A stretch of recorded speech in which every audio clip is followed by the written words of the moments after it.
obituaries, and you're watching Book TV on C-SPAN 2. Next, on Book TV's Afterwards, Republican Senator Rand Paul of Kentucky provides a history of socialism and argues that there is a new thread of socialist thinking on the rise in America. He's interviewed by Republican Congressman Matt Gaetz of Florida. Afterwards is a weekly interview program with relevant guest hosts interviewing top nonfiction authors about their latest work. Senator Rand Paul, you are one of the most interesting people in American politics, and especially in the Republican Party. I was a fan of yours long before I got the chance to meet you and work with you here in the Congress. Eager to chat about your book, The Case Against Socialism, but maybe first just reflect a little bit about the role that you have within the Congress, within our party, as an independent voice, and as someone who's willing to strike out on issues that maybe some other Republicans aren't willing to strike out on. Sometimes I think I'm a lonely voice, and you know how it is in the House. If you believe in balanced budgets, or you believe we should spend less, or have a limited constitutional government, really, controversial things like that, limited constitutional government. Unfortunately, we never get any of the other side, but then we lose a lot on our side that really could be better at it. And I guess that's one of my frustrations, but I try very hard to sort of have the same opinion, whether it's a Republican president or a Democrat president, that the Constitution was specific. Spending power was ours, things like that, that we should kind of keep our hands on. The power to declare war is ours. And I think we too easily give that up. And I think one of the interesting things that I've found coming up here is that Democrats are better on these issues when it's a Republican president they want to oppose. Republicans are better on this when it's a Democrat president. But when the parties are the same, they tend to sort of acquiesce a little bit on sort of the idea of separation of powers. And in this book you write, The Case Against Socialism, it operates to me very much as a debate guide against those who would try to grow the left political movement by advancing socialist ideas, embracing socialist dictators. Right. Maybe talk a little bit about the need for the book through the lens of which political movement is expanding or contracting. Well, most people sort of hear the title, The Case Against Socialism, and they say, well, that's a great idea, but boy, we wish it wasn't necessary. You wouldn't think it would be necessary. And it is true. I was born in the 1960s, and we still were sort of experiencing. In fact, in the early 1960s, Khrushchev was just admitting to Stalin's, the terror of Stalin, the pogroms, the killing, the millions of people who died, the famines. About that time, the Great Famine in China had just happened in the 50s. And so many of these things were just becoming known. But throughout most of my lifetime, people were horrified at what they learned at what happened with socialism. And so now we turn the page and we have polls showing young people, over half of them are like enthusiastic. Almost half of them hate capitalism, and almost half of them think, oh, well, socialism is something we ought to try. And it's perplexing to some of us who have actually, read the history of socialism. But I think it is necessary. I mean, we have a couple of socialists over on your side. We got a socialist on the Senate side.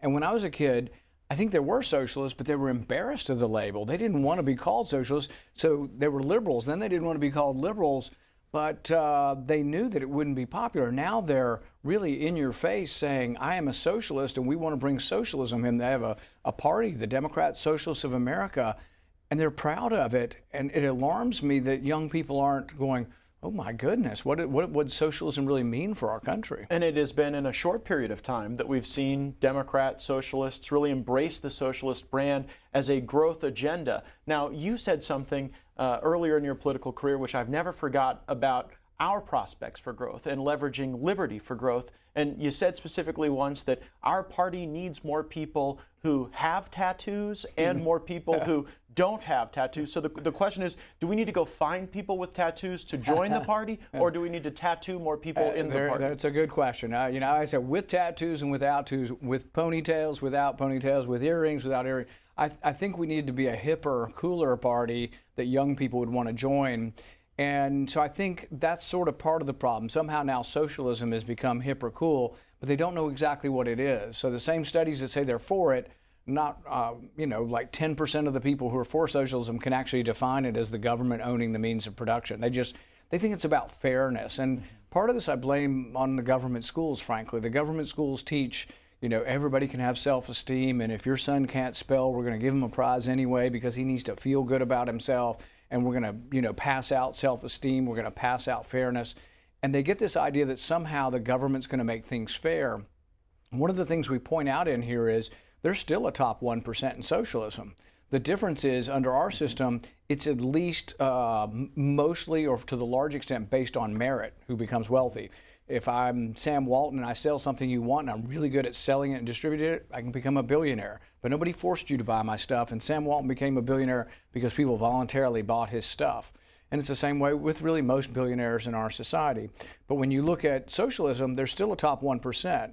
You think Maduro doesn't have the top 1%? They're his generals. They're all well fed. One of the things we point out about Maduro, you know, the leader in Venezuela, is that the average person's lost 20 pounds down there. But he makes Ted Kennedy look slim. I mean, he's wearing the size 68 jacket or 74, you know, chest jacket, and because he keeps getting fatter and fatter. I've never read a book that better fat shames socialist dictators than your book. You went down this project sort of as an interesting endeavor in marriage as well. You wrote the book with your wife. Yeah. You know, I am not married, but I've always heard that wallpapering together can be difficult. Just talk to us about the process of writing this book with your wife. And you write a beautiful poem at the beginning of the book to your wife that I think speaks to a lot of people who have endured some sense of sacrifice and the notion that that sacrifice is linked to another human being that you love. Yeah, Kelly and I work pretty well together, and it's sort of like, you know, they give you advice in marriage is that when your wife says something, you sort of divide up, you have things, and then ultimately you let her make the final decision. And that's not entirely true, but it kind of is in that I'm laid back in the book. I wrote a lot of stuff, and then she came through and read it and said, you know what, it'd be interesting to add this in. So give us a Kelly Paul unique sweetener or addition that she brought. Well, I would say that the discussion of the Covington Catholic boy was largely hers, and it really got her going, got her upset, got all of us upset who watched this at what the media did to this. And sort of the link into socialism is that we've gotten to a point where we have sort of propaganda filling our airways. And under socialism, it's directly from the government. This is coming from private entities. But that boy was an innocent 15-year-old boy. Our kids went to Catholic school. He's standing there waiting for the bus. He never says a word. And yet all these adults on CNN were saying, oh, he has a punchable face. I met with some of these people a week later when all the truth had come out. We're still saying, yeah, he looks like you ought to punch him. And it's like, really? Do you not understand what you're saying? And just that everything about that story was wrong. And I really hope that in the end the courts will say you can't lie about somebody, because there really is a court case here. There have been kids not get into Harvard because they do inappropriate things on their social media or whatever. He didn't do that, but he's being lumped in with people who are racist or who say bad things. He might be excluded from schools and ultimately from careers because people think, well, he was some terrible person. In reality, he never said a word. He never did anything. And the other side were all these terrible adults that were fomenting, getting in his face, yelling horrible epithets at both him and the others there. And the media got everything completely wrong because they had an agenda. Anyway, but Kelly was key in getting that in there, and she does a great job of sort of describing that and drawing it into this whole idea of what happens under propaganda and socialism. The Democrats and socialists we serve with in Congress, they tell us that socialism is really the path to fairness. So who are the fairness police, and how do you write about them? And that's a good point is that, see, in the abstract, they say we're going to have fairness. But the thing is, you have a conception of fairness. I have a conception of fairness. Representative Omar might have a conception of fairness. But for her to invoke hers on us, if we disagree with her, she's not going to sell us her ideas of fairness. She has to send the police, basically. And this is where it breaks down because, and this is, I think, why maybe it's become popular in the idea of fairness, is they conflate fairness with things like charity and being your brother's keeper. I believe we should be our brother's keeper. I believe in Christianity and the Christian idea that we have community, that we should take care of our people. But that has nothing really to do with government, and they believe it, and then they conflate it, and they say, well, charity is if I come to your house and take your money and give it to someone else. No. Charity is if you give of your own money, and it's not charity when the government comes.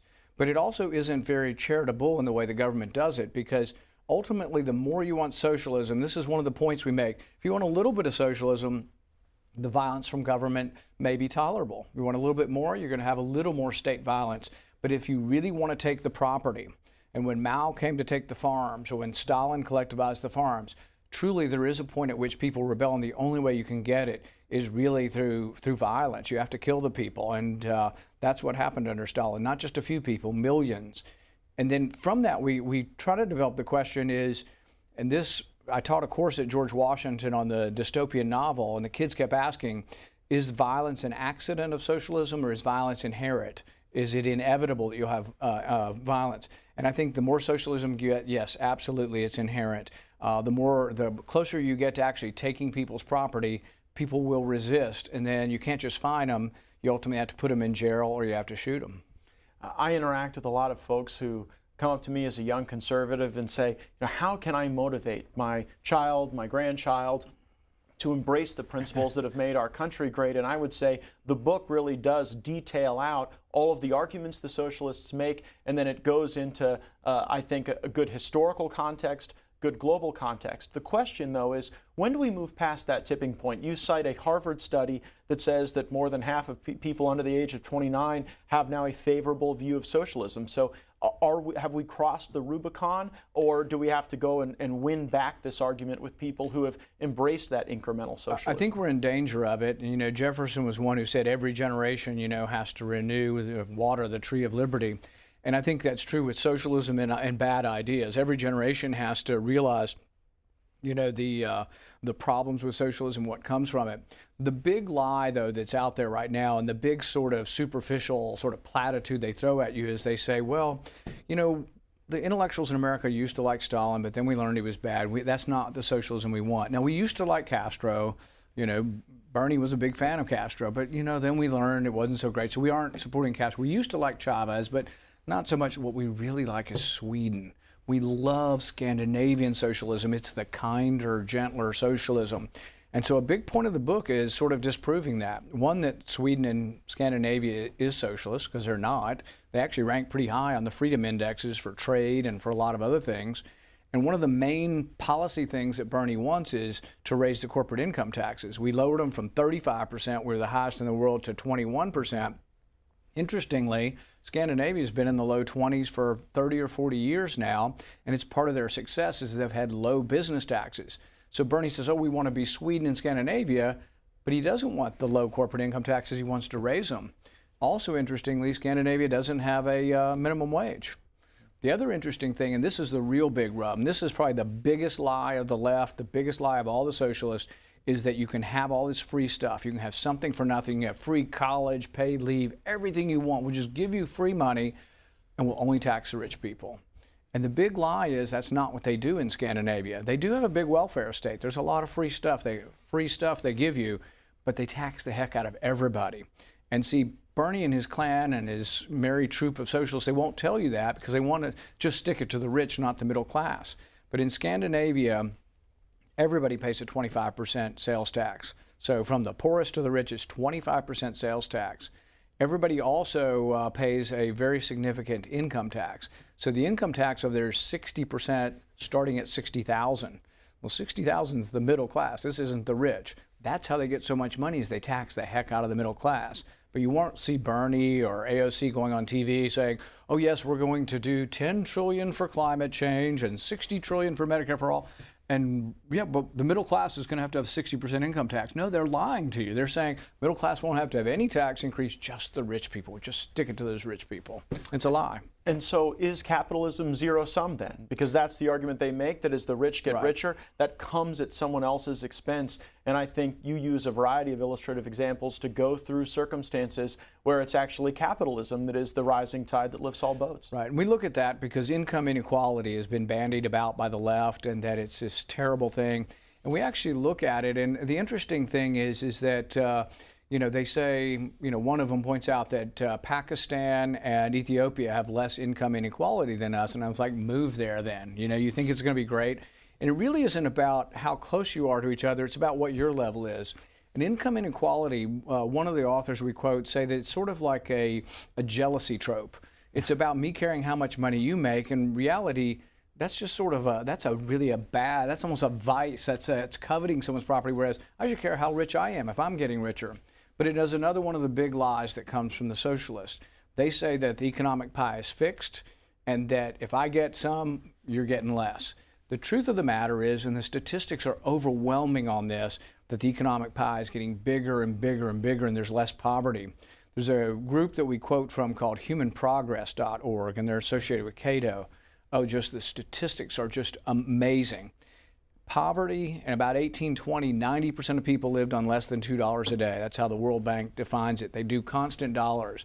When I was born, it went from 90% in 1820 to about a third of the world living in poverty in the early 1960s. Today, it's less than 10%. And so that's incontrovertible. That we're just getting 137,000 people escape extreme poverty every day for the last 25 years. And so their facts are just wrong. They're just completely wrong. The world is so much better than it used to be. I mean, better water, antibiotics. Excuse me? You take that global lens. I expected the book to focus on a lot of the domestic policy reforms that you've championed to enhance liberty, to reduce the size of scope in government in our lives. But I think readers can expect a very global view of how quality of life has been impacted as folks have moved toward big government or toward liberty. Right. And I think the thing is that the facts are there, that the world economy is growing. I think like the U.S. economy may have doubled 8 times in the last 200 years. It's just happening. Poverty is less. Everybody's richer. We're all doing so much better. In fact, I start out speeches now by saying there's never, ever, ever been a better time to be alive. I really want it to sink in. And this is not hyperbole. Maybe not in Venezuela, though. You take on Venezuela very directly, very early in the book, and you make some people eat their words on Venezuela. You seem to take some joy in pointing out that not only Bernie, but folks on CNN, even Oliver Stone, champion Venezuela as this great utopia. You have a different critique. Yeah, Venezuela is just such a disaster. I mean, people literally eating their pets. We tell the story of a young lady who was a teenage girl, and she has a gang, but her gang is to defend the turf of trash. So there's certain garbage receptacles, and she keeps people out of them because those are her garbage receptacles to look for food. How sad. People killing rats in the street to try to eat them, pigeons. And it really is a sad thing. But kind of going back to the world economy thing, we have to understand why the world economy got better, and we have to understand why Venezuela is, deteriorating into, chaos. And that's, I think, part of what the book is doing, but it's part of also the debate we should be having up here, and we don't seem to have it in Congress, is that we aren't really talking about which economic system is better, and nobody in the media seems to care that what AOC is supporting or what Bernie is supporting is Stalin and Mao and Pol Pot and all these terrible ideas, and they get away with it because they aren't challenged. You also trace the roots of socialism back even to the Arab world, which I think would be enlightening to many who would cast these Gulf monarchies and other Arab endeavors as right-wing governments, not left-wing governments. But you cite the Abdul Nasser socialism as a brand of socialism that's been particularly violent and harmful. And I think that's part of the problem we've had really since the 1930s. Hayek and others said that when you had Hitler come on board, by the late 1930s, they're already calling him a right-wing dictator. And I don't think this was accidental. I think these were political scientists who decided to develop a spectrum of right and left. And so they put Nazism over here and socialism and communism over here, when in reality, they're just different variants of socialism. In fact, Hitler was very proud of his socialism, but he said, but like most inventors of something, he wanted to make sure it was distinct. And his was nationalistic, not international, and his was racist and obviously genocidal. But he was proud of those things, but he said this is a unique, he had come up with a unique form of socialism. And when you look at his original planks, they're all basically from the Communist Manifesto. They're all the collectivization and everything else. But they did it is because after the war, and people became so horrified with what he did, with the Holocaust, the socialists said, well, we can't sell socialism if they think Hitler was a socialist. Let's call him a capitalist, or let's call him a right-wing authoritarian. The same true is in the Arab world. But I think the commonality, and I think this gets back to the top 1%, is Mubarak, Nasser, all these people, all these dictators in Africa, many of them had a socialist bent. But it was socialism combined with kleptocracy and enriching their family. But it happens under socialism too. Socialism, they may say we're going to help everybody out and we're for equality and everybody's going to get, a chicken in every pot. And yet it always seems like, like Castro's daughter's really rich, Maduro's daughter's very rich. The families seem to enrich themselves. And in that sense, you attack the notion that socialism is attainable by saying in the book that every economy in the world will distribute resources unequally, that there is no opportunity for full equal distribution of resources. And so in a world where there's unequal distribution of resources, you prefer merit over cronyism. Right. Do we fall at some risk in the United States Congress of sort of leaning into those elements of crony capitalism, and does that take us on the slow march to these bad places? I think so, and I think the whole idea of how things are distributed and the equality of it as being a goal, that if things were equally distributed, the problem would be is that you would lack incentive because you work harder because you actually want more of the pie. You want to increase your share of the pie. And so getting rid of the incentives was always a problem. Do we fall into the trap here sometimes? Yeah, because sometimes in order to get the things we've wanted, like reducing taxes on the economy, we've taken people off at the lower end who pay no taxes. And so now we have a tax system really that's a lot different than Scandinavia. Instead of everybody paying, we really are much more tipped towards a very progressive tax code. Our rate has come down at the top, but still the vast majority of the taxes, like the top 20% of earners in our country pay like 90% of the taxes now. You're very critical of the way that a socialist system can fuel a black market and how that can really undermine people's purchasing power and their opportunity to live within a normalized economic system. What were the most striking examples to you in your research of the imposition of socialism directly fueling that nefarious black market economy? Well, it always occurs, and it just there's a price point at which people start selling things, and it's sort of the problem with price controls in general. If you set the price too low, all of the goods will be gone. If you set the price too high, the goods rot on the shelf and the black market develops. And it's one of these things that I think even conservatives screw up sometimes, is that what's a just price? What is the moral price of bread? There isn't a moral price of bread. It's where supply and demand cross, and you have to leave it open to supply and demand. And then the invisible hand of the marketplace and those wanting to strive for more profit also have more efficiency and more goods are out. But once the government sets those prices, we get into a world of hurt because they don't know the correct price of anything. So it's either too low or too high. It's never sort of the perfect price that the market determines. But it leads to horrific problems. It leads not only to the black market, to the violence of the black market, but also in several examples we talk about how under socialism it can't be tolerated. Because if you tolerate a little bit of it, it undermines the whole system. So you have to have informants, you got to have families informing on families, you got to have neighbors informing on neighbors. And then after a while, jury trials are too slow and the juries won't rule. So if everybody in our community is buying bread on the black market because that's how we feed our family, and we put all those people in the jury, the government's not going to get a conviction. So then you get rid of jury trials.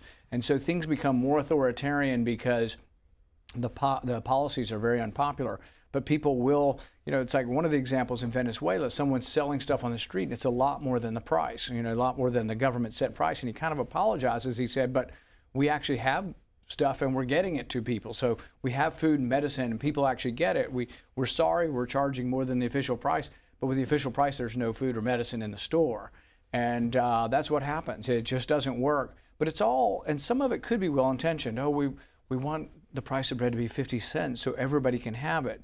But then when they do it, well-intentioned that we keep it cheap, then there's no bread.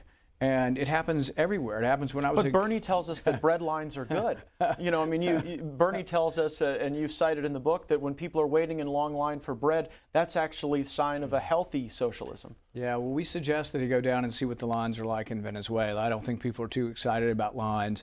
And really, it still ignores the great wealth of our country. I mean, our country is so wealthy right now, we do not have a food problem. We have an excess of food problem. The biggest problem we have in health right now, maybe not the biggest, but one of the biggest health problems is too much food. And the poorest people in our society, I'm not saying it's great to be poor, but the poorest people in our society are better off than the middle class in most societies around the world. And we have to figure out how to get people excited about being part of that.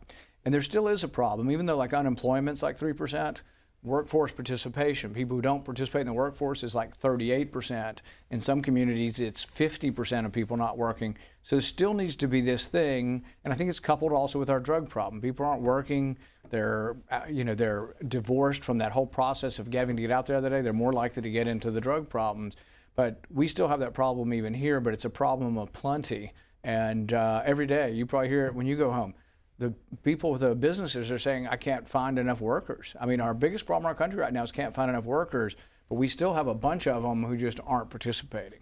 Well, you clearly draw from the vast academic resources within the liberty movement, the libertarian movement, but I sensed reading the book that you are at times frustrated by the left's willful ignorance on how their own policies impact their communities. And you tell a great story about my colleague AOC and her coffee shop. And going back to her coffee shop and just the willful ignorance on how her policies impact quality of life. Yeah, she goes back and she's blaming it all on capitalism and everything, and the coffee shop is having to go out of business. Then they interview the owner, and he basically says, well, we went out of business because the minimum wage was too high and because the rent was too high.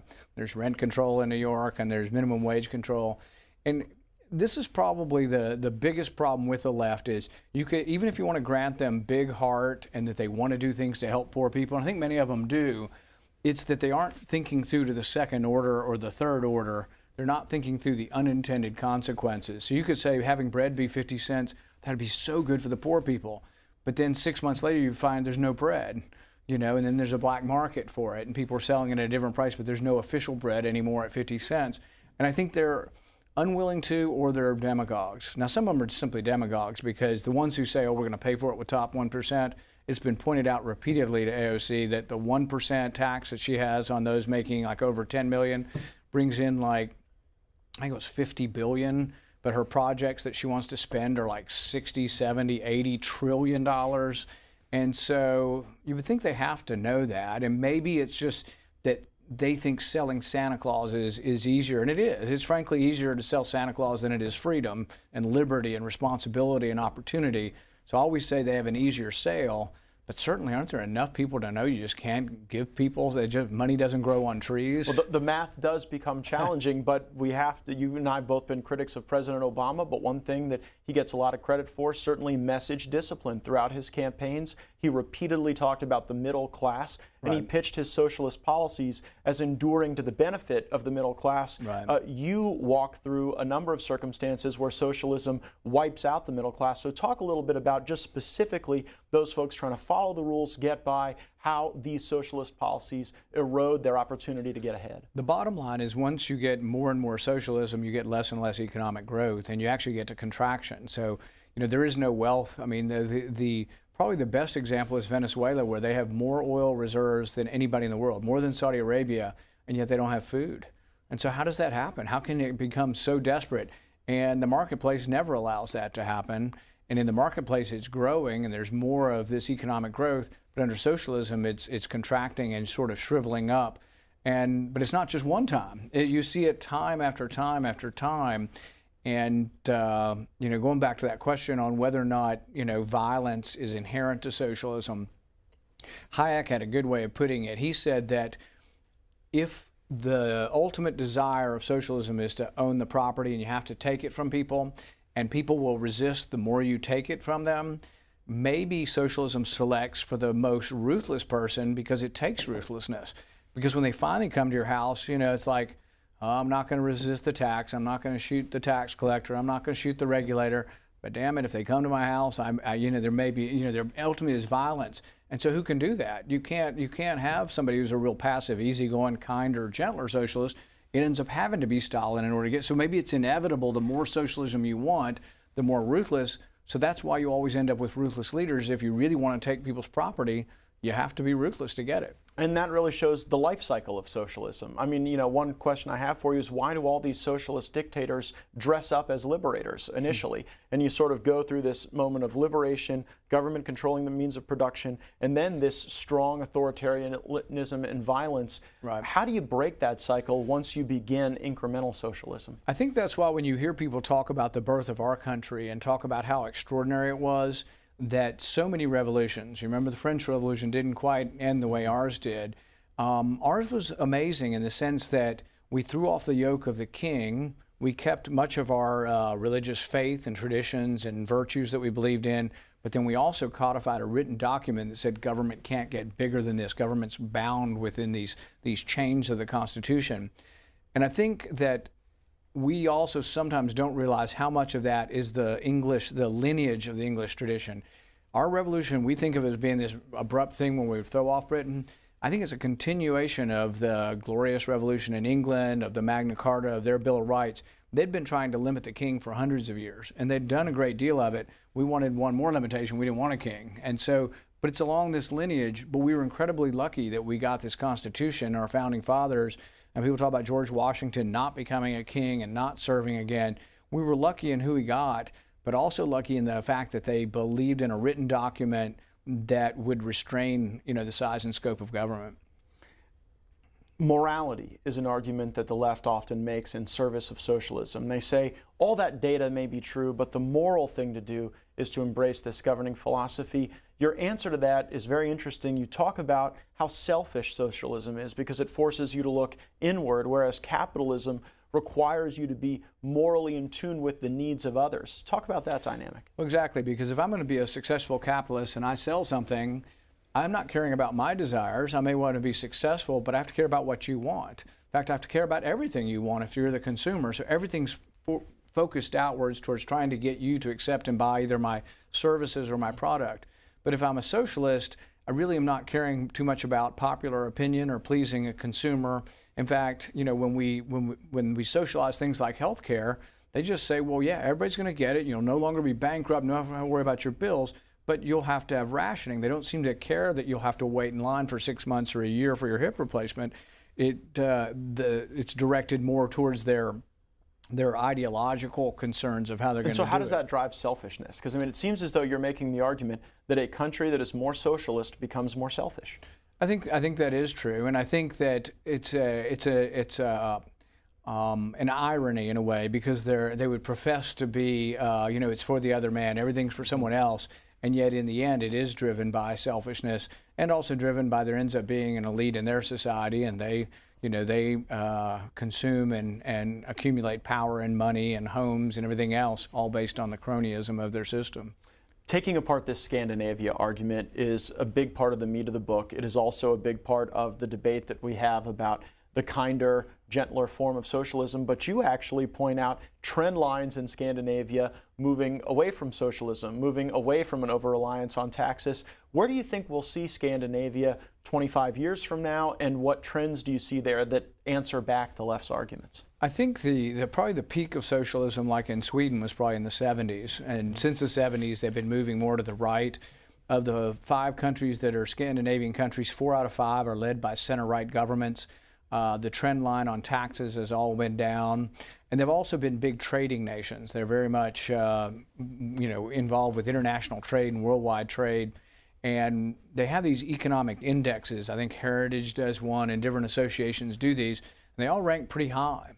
And I think it's important, one, you have to know whether they're socialist or not, because if we're going to say their great success is socialism, we need to know whether they're socialist or not, and frankly, they're not. There's private property, there's ownership, people own their own houses. It's a massive welfare state, but it's not socialism. It's welfarism. You actually brand it. So walk us through the distinction between welfarism and socialism, and where does our country fall in that continuum? And I think it is a continuum. We're, if capitalism is here and socialism is here, we're sort of in the middle, but maybe a little more towards the capitalist side. But we're a little bit off the center towards capitalism, not way over by capitalism. We have a great deal of governmental controls and governmental involvement. You critique our Social Security system. You essentially write a plan to reform Social Security tucked into the book. Right. And so in the spectrum of things, that's where we are. As far as is Scandinavia socialist or Sweden socialist? There's a quote we have in there from von Mises, and von Mises said, in talking to one of his students, Murray Rothbard, he says, if you want a real quick definition of what is it one thing it requires to be a capitalist nation, and he says having a private stock market. Mm-hmm. And all of Scandinavia they have private property, so they really are capitalism with a big dose of welfarism. But welfarism basically is paid for through high taxes, and you still have private ownership. But it's not something I'm advocating. I mean, for goodness sakes, to buy a car in Scandinavia, it's 100% tax. So you want to buy a $30,000 car, you got to pay another $30,000 or 200%. It may even be a $60,000 tax. It's ridiculous what you have to pay. You don't think Bernie Sanders could get elected in Denmark? No, he's way too liberal. In fact, most of them have criticized him. And when he goes around saying Denmark is socialist, the prime minister responds and says, no, we're not socialist, mainly because they want to do business with the world. And who wants to go do business in a socialist country? So Denmark is saying, no, we're open for business. And Bernie's saying, I love the socialism of Denmark. And it is kind of funny that the left in our country all wants to be Scandinavia. They say they love the socialism of Scandinavia, and Scandinavia is saying, hey, wait a minute, we're not socialist. As Scandinavia sort of awakens to this, awakens to the impact on the middle class, as they try to have a more capitalist system, and as America may be shifting more the other way, do you ever envision a circumstance where the two would cross? Maybe, hope not. But the other thing that's interesting about Scandinavia is they obviously have a lot of success, and they have like in longevity and health and all these things. And there's several authors that we look at to look at the statistics and try to understand why. And there's some amazing statistics. So they always say Scandinavians live longer than we do and have higher incomes than we do. But here's the interesting thing. If you look at Scandinavian Americans, ones who live here, so there's Scandinavians that still live at home, then there's some that have migrated here for 100 years or more. Their average income is still higher than our average income in our country. And the argument is that there's something about culture and the idea of this work ethic that make a difference. And I truly think it is. It's something that is harder to teach people. It comes from families, family structure, and it comes from community and church and things like that. But this is where we have to get away from this craziness of the government schools that say, well, Johnny deserves to have a trophy even though he can't spell. The problem is when we give people self-esteem, or we try to give them that, we don't teach them the work ethic, that the harder you work, the more success you get. And as we get away from that, we get a whole segment of our population, 38% of them who don't work now, who have never really felt the sort of the esteem you get from work. And I tell people all the time, and I absolutely believe this, that work is not a punishment, work is a reward, and it's how you get your self-esteem. Nobody can give you self-esteem. You get it through work. And there isn't one work that's better than another. You can be a janitor, you can be a nurse, a doctor, a lawyer, a physicist. You get it through actually trying to produce something with your mind, your hands, your body. And if you don't do that, it's something that's a huge, big hole in your life that is a real big problem for all of us. You have a vision for the Republican Party that is far more appealing to a more racially diverse electorate. You've said that laws that disproportionately affect racial minorities should be subject to repeal. And yet the same people who advocate for socialism are the self-aggrandized racial justice warriors in the Congress. And you write about the ability for racism to animate elements of socialism, and that socialism may create a susceptibility to racism that you wouldn't see in capitalism. What's the basis for that viewpoint? Well, I think because under socialism, or when you view people collectively, you view them as groups. And under capitalism, everybody's an individual, and regardless of your skin color, your religion, you're all treated as individuals based on your merit. But if we see things as a collective, we start to see that there are like group rights, that either there's black rights, white rights, brown rights, gay rights, and all this. And really, this is still going on and hard because it's so emotional with people. But there really are only individual rights, and the law should be blind as to who you are. I don't care who you are, what you do at your home, what your personal beliefs are. The law should be absolutely the same for everybody.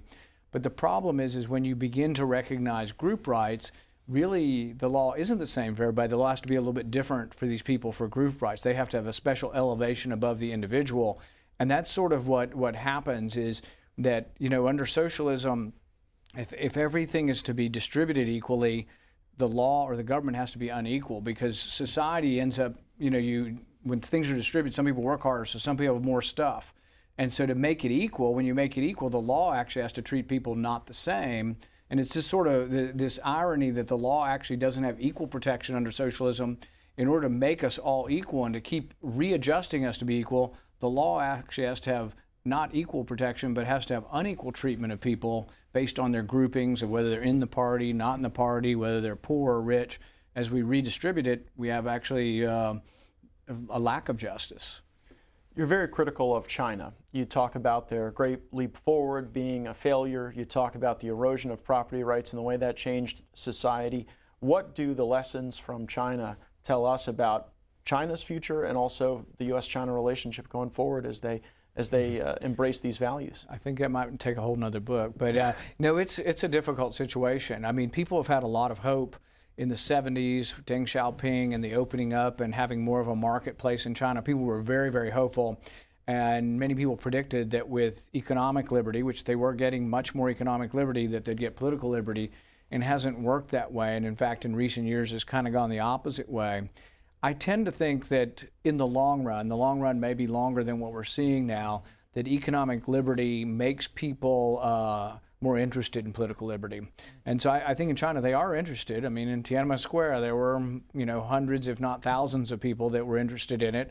In Hong Kong you see people that are very interested in not being extradited to China, and by the hundreds of thousands. So we can be disappointed that we still have a Chinese government that's authoritarian, but I think we can be encouraged that there is still resistance. How we get there, I don't know. I mean, so many people, and it sort of separates some of the more liberty-minded people from the neoconservatives. We all see the same problem. I see the problem in Venezuela. I see the problem in China. The neoconservatives think, oh, we'll just send the military in and we'll conquer China and we'll give them a new government and everything will be great. And that's, unfortunately, doesn't seem to always work out that way. You talk about the purges that necessarily flow from socialism. I know there are a lot of conservatives deeply concerned about the fact that we've lost fair debate. The radical left no longer wants to debate the merits of economic principles. They instead want to deplatform, defame, and destroy those who hold these values that you express. Why does socialism accelerate the purging of viewpoint and thought? I think because, once you monopolize the economy, the planning, you have to monopolize criticism too. You can't handle criticism, and it's a consistent theme. I mean, there were secret police under Hitler, there were secret police under Stalin, Pol Pot, Mao. Every one of these regimes ends up with a secret police to stifle dissent. And I think and that gets back to the question, is that an accident? Unfortunately, it went that direction, or is it really inherent that they can't handle the debate because ultimately it'll lead to dissent and unraveling? Final issue I want to address. It would not be a Rand Paul book if there wasn't a critique of forever wars. And as the member of Congress who represents more troops than anybody else, I thank you on behalf of those military families for what you do. You write, you're criticizing a particular journalist, and you say, I respected Eisenhower's warning that small wars could lead to big wars. I've never quite understood how one could be caught lying about his own opinion. This supposed fact checker held the deluded belief that somehow Eisenhower belonged to the war crowd, and then you go on to quote Eisenhower as saying, I hate war, only a soldier who lived it can, only as one who has seen its brutality, its futility, and its stupidity. And so as we try to guide foreign policy in our government here away from forever wars, what advice would you give those of us who try to have a realistic view of foreign policy rather than a neocon view? I think talk to the veterans. You say you've got a lot of veterans and soldiers in your district. We have 2 big bases in my state. And the interesting thing is when you talk to them, some of the most thoughtful people are the people who actually have served, particularly in combat. If we had a round table here with 5 or 6 guys or women who have been involved in combat, they're not knee-jerk that, oh, the Afghan war should go on and on. Most of them are like, we were okay after 9/11 to go get the enemy, but when you told us to plant a flag and become policemen and build roads and nation building, just mention the word nation building and most soldiers will recoil. And that's the problem. They don't see themselves as policemen. They don't want to be over there policing the streets and building roads and doing all this stuff. And really, ultimately, it's a little bit, I make the analogy of like welfare. If you give people welfare forever, they never will step up and really, take the world into their hands and become self-sufficient. Same way with Afghanistan. We're giving them $50 billion a year. They're never going to step up and truly do it. Will they ever step up and defeat the Taliban? Not if we fight the Taliban for them. So ultimately, they have to. I think that there is a chance. I think the military, those retired, those who can speak out, some of the polls show 60% of them say that we should end the Afghan war. Over 60% of them now say the Iraq war may not have been in our best interest. So we should listen to them. We should also listen to the Constitution, which wanted to make war difficult. And some people say, that's antiquated, antiquated. We can't really let Congress do it. Congress is so feckless they could never declare war. And usually my response to that is, the 2 times we've been attacked in the last 70 years, the vote was nearly unanimous. When we were attacked in World War II at Pearl Harbor, the vote the next day. We were attacked on December 7th, they voted on December 8th, and I think 1 or 2 people voted no. Same with 9/11. After 9/11 was a month or so later, but it was virtually unanimous for the war. So I think Congress can come together, and people have looked at it and said, you know what, we tend to do better, have better outcomes when we declare war and when we're all together on it. and we tend to do not so well in wars that drag on and on and on and don't have a clear mission. But I have 3 nephews in the military. My father-in-law was career military. My brother-in-law was Air Force Academy. My dad was in the Air Force. So we see this from a personal point of view too. And I just can't send, a family member or your family member or anybody else down there without being very, very thoughtful about it and deciding what is in our national interest to be there. And we can't have one vote 19 years ago and say it binds generation after generation. I think that'd be the very definition of perpetual war. Senator Paul, thank you for being a unique and inspiring voice within our party and within the liberty movement. And thank you for enlisting your brilliant wife to write this book with you. And thank you for ensuring that anyone who reads this book will never lose an argument to another socialist ever again. Absolutely. Thank you. Appreciate it.